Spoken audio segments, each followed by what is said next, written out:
Olá pessoal, bem-vindos a mais um vídeo aqui, aula de matemática, um conteúdo do terceiro ano do ensino médio sobre números complexos. Bom, esse aqui é o último conjunto numérico que acabamos estudando na educação básica. Na verdade é o último conjunto numérico, tá? Conforme foi dito no vídeo anterior, um número complexo é um número escrito na forma z igual a mais bi. E existe uma definição dentro dos números complexos, que é essa aqui, ó, i ao quadrado igual a menos 1. Iremos verificar qual é a utilidade desse menos 1 dentro dos números complexos, tá? Não vem ao caso aqui do vídeo ficar fazendo demonstração, por que i ao quadrado é igual a menos 1. Bom, quando a gente resolve, por exemplo, uma equação do segundo grau e encontramos o delta igual a menos 4, aí a gente fala que essa equação não tem solução, ou seja, conjunto vazio. E aí a gente fala que não existe a raiz quadrada de 4. Ela não existe porque a raiz quadrada de menos 4. Ela não existe porque nós estamos falando de número real, né? Então, de número real, não existe raiz quadrada de número real negativo. Ou melhor dizendo, não existe raiz negativa de raiz de índice par, tá? Agora, a gente está mudando de conjunto. Não que iremos falar somente de números complexos. A gente vai continuar trabalhando com os números reais e, de agora em diante, também com os números complexos. Então, vamos verificar aqui, ó. Estou supondo que o meu número menos c é um número qualquer. E a raiz aqui, estou supondo que seja raiz, estou supondo não, né? É uma raiz quadrada, tá? Ou seja, o índice par. Então, como é que vai ficar isso aqui, ó? Eu vou ter que usar o seguinte artifício. Menos c é a mesma coisa que menos 1c, certo?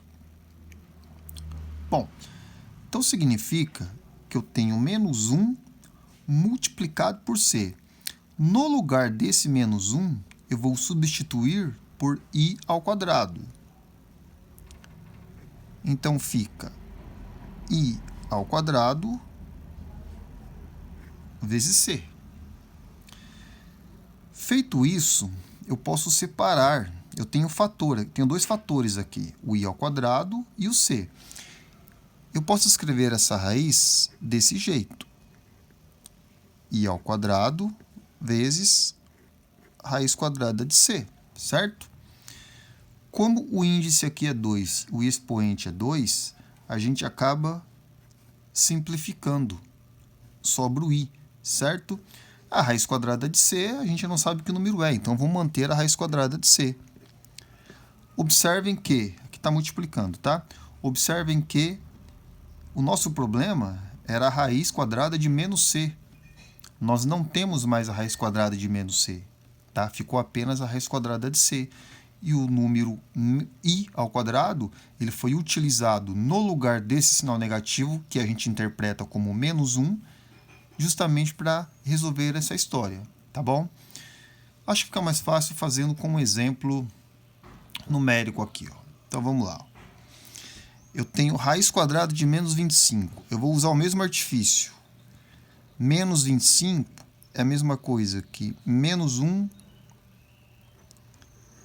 vezes 25, certo? No lugar do menos 1, eu posso colocar o i ao quadrado. Então, fica i ao quadrado vezes 25. Se eu separar as raízes aqui, eu fico com raiz quadrada de i ao quadrado vezes raiz quadrada de 25. E aí eu resolvo raiz quadrada de 25 5. O i ao quadrado, o expoente 2 aqui, será simplificado com o índice 2 da raiz. Então, sobra i. Então, dentro do conjunto dos números complexos, nós conseguimos resolver raízes cujo índice é par e aqui dentro é negativo, usando este artifício. No lugar do menos 1, substituímos por i ao quadrado, tá? Porém, no final, sempre vai ficar a unidade imaginária i.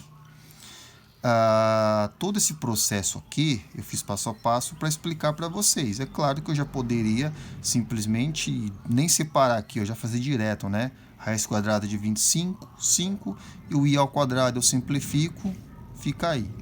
Ok? Vou fazer um outro vídeo para explicar esse exercício aqui.